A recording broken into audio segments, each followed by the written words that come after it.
All right, today we're going to navigate a really complex but incredibly important system, Australia's support network for families in crisis. We're talking about the web of services and practitioners who are right there on the front lines of domestic and family violence. So let's dive in. And let's just start with what is probably the single most important rule of all. This one sentence, it's the foundation for everything we're about to talk about. When the stakes are this high, no single person can or even should try to handle it alone. The risk is just far, far too great. So, here's our plan for today. We're going to look at exactly why going it alone is so dangerous. Then we'll define what a practitioner's true role is. After that, we'll map out the three core pathways for support, explore Australia's, national patchwork of different systems, and finally, we'll tie it all together with the idea of a web of safety. First up, the danger of working in isolation.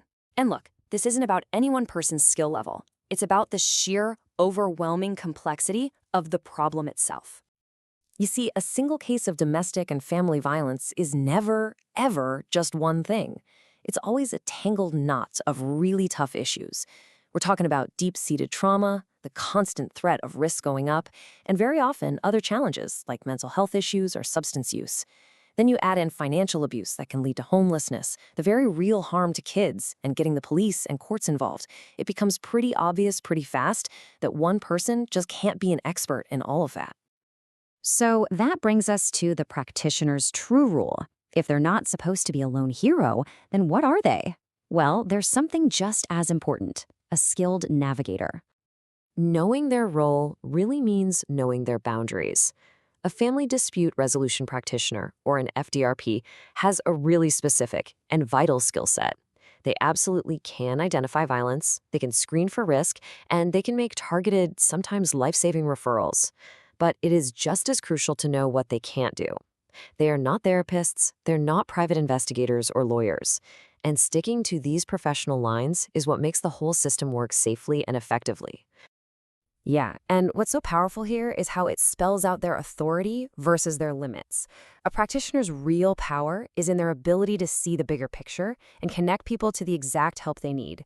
Think of them as an expert guide who knows the map inside and out, but they don't walk every single path with the person. So how do they do all this navigating? They do it by knowing three core referral pathways. This is all about getting the right kind of support to the right people exactly when they need it. These pathways are built to address the three absolute must-haves in any domestic violence situation: accountability for the person using violence, safety for the victim survivor, and, when needed, protection through the legal system. Let's break each of those down. First up, accountability. Now, this pathway isn't about punishment. It's about structured intervention that's designed to actually change behavior and get someone to take personal responsibility. And this includes really specialized services like men's behavior change programs, which are all about breaking those patterns of coercive control. There are also programs for women who use force, often as a response to their own trauma, and even parenting programs that focus on how violence impacts kids. Okay, the second pathway. This one is focused 100% on the safety, the support, and the well-being of the people who have experienced the violence.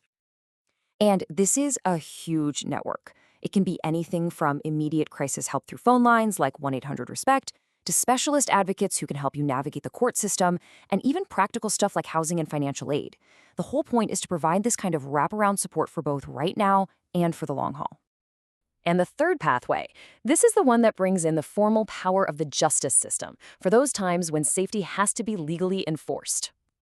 This pathway is for those situations with immediate risk or when formal protection orders are what's needed.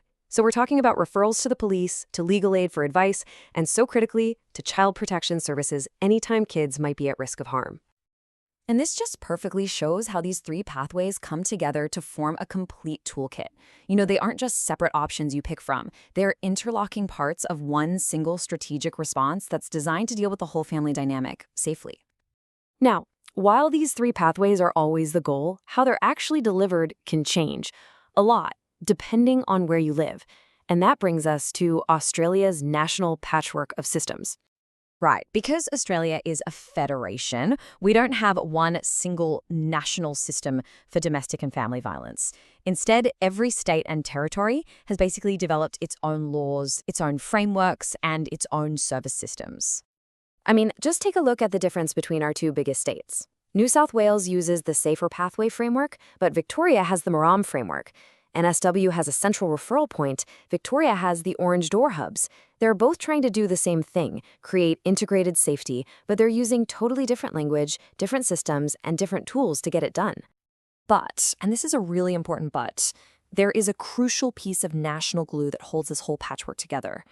It's the National Domestic Violence Order Scheme.